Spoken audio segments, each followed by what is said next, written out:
If I'm looking at a of x equals 7 to the negative x, I could rewrite this so that I can use exponential rule. I could rewrite this as a of x equals 7 to the negative 1 raised to the x. This is algebra. These are algebraically equivalent.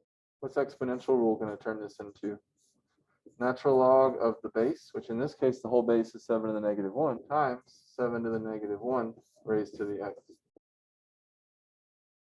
That's one way to do it, and that's a valid way to do it.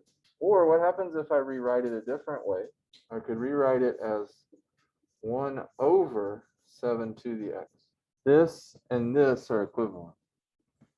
If I do it this way, now I can use quotient rule. So I used a and b already. I'm going to use f and g this time. The derivative of f divided by g is equal to f prime g minus fg prime all over g squared.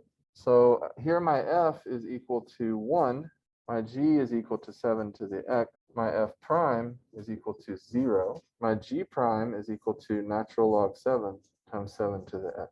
Now I just plug in, so the derivative here, my a prime of x would be equal to 0 times 7 to the x minus 1 times natural log 7 times 7 to the x divided by 7 to the x quantity squared. Can you see that? But I don't really have to write that 0 times 7 to the x anymore, do I? I could also write this as a prime of x is equal to negative natural log 7 times 7 to the x over 7 to the x squared. This is another alternative way that would be equally valid.